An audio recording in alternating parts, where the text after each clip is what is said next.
ఒకరు మన చిన్నమైల్ అంజిరెడ్డి గారు. మెదక్ జిల్లా రామచంద్రాపురంలో రాజిరెడ్డి లక్ష్మీనరసమ్మ పుణ్య దంపతులు ఓ సాదాసీదా రైతు కుటుంబంలో పుట్టారు. ప్రేమానురాగాలు, ఆప్యాయతలకు చిరునామా అంజిరెడ్డి గారి సతీమణి గోదావరి గారు. ఆమె ఆయనలో సగం. కుటుంబ, వ్యాపార, రాజకీయాల్లో తోడు నీడ.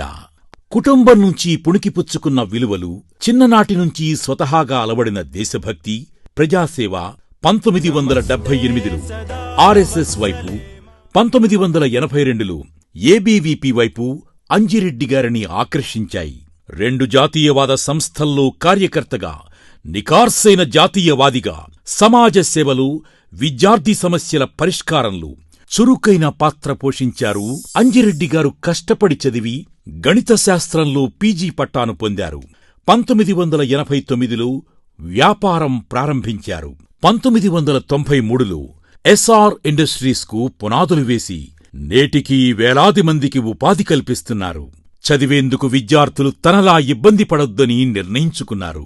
అక్కడి నుంచే తన ప్రజాసేవ ప్రస్థానాన్ని పరుగులు పెట్టించారు. 2000 సంవత్సరం నుంచే ప్రభుత్వ పాఠశాలలకు ఫర్నిచర్ సమకూర్చారు. ల్యాబ్స్ ఏర్పాటుకు 60 లక్షల రూపాయల వరకు వెచ్చించారు.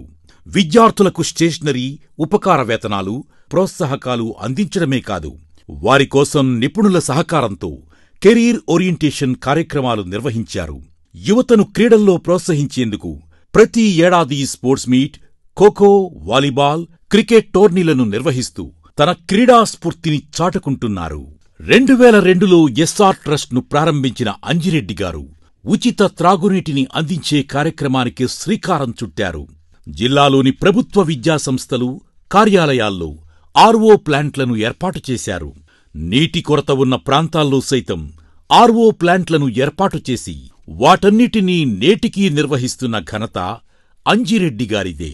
దేవాలయాలకు విరివిగా విరాళాలు ఇవ్వడమే కాదు, నిరుపేద యువత వివాహానికి పుస్తెలు, మెట్టెలు ఇచ్చి వారి ఇంటి బిడ్డగా సాయం చేస్తున్నారు. యువత, నిరుద్యోగులకు నైపుణ్య శిక్షణ అందించి వారి బ్రతుకు చిత్రాలు మారుస్తున్నారు. పేదల ఆరోగ్య భద్రతకు పెద్దపీట వేసి ఆటో డ్రైవర్లు, అసంఘటిత కార్మికులు, బడుగు బలహీన వర్గాల వారికి జీవిత బీమా చేయించి వారి జీవితాలకు భరోసా కల్పిస్తున్నారు.